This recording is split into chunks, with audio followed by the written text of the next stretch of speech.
Assalamualaikum warahmatullahi wabarakatuh. Selamat siang teman-teman semuanya. Selamat siang Ibu Eka. Perkenalkan, nama saya Dede Permana Putra. Di sini saya ingin menjelaskan mengenai etika deskriptif dan juga etika normatif. Yang pertama ialah etika deskriptif. Etika deskriptif merupakan usaha menilai tindakan atau perilaku berdasarkan pada ketentuan atau norma baik buruk yang tumbuh dalam kehidupan bersama di dalam masyarakat.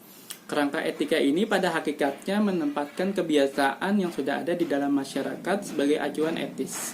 Suatu tindakan seseorang disebut etis atau tidak tergantung pada kesesuaiannya dengan yang dilakukan kebanyakan orang.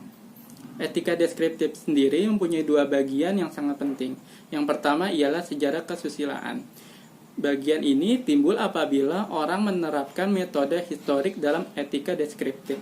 Dalam hal ini, yang diselidiki adalah pendirian-pendirian mengenai baik dan buruk, norma-norma kesusilaan yang pernah berlaku, dan cita-cita kesusilaan yang dianut oleh bangsa-bangsa tertentu, apakah terjadi penerimaan dan bagaimana pengelolaannya. Sehingga bagaimanapun, sejarah etika penting juga bagi sejarah kesusilaan.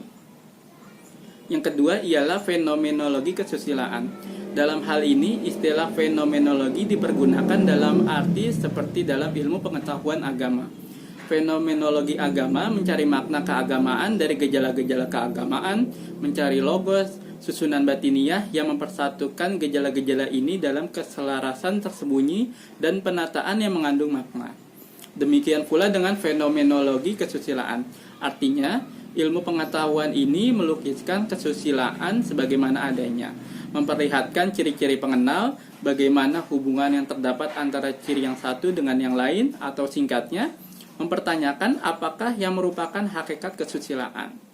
Yang dilukiskan dapat berupa kesusilaan tertentu, namun juga moral pada umumnya.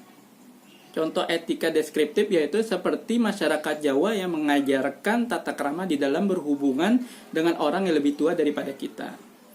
Yang selanjutnya adalah etika normatif. Dalam etika ini, para ahli memberikan penilaian moral terhadap suatu perilaku tertentu. Penilaian ini berdasarkan pada norma-norma, dengan kata lain, etika ini menentukan baik atau buruknya suatu perilaku. Etika normatif tidak dapat sekedar melukiskan susunan-susunan formal kesusilaan.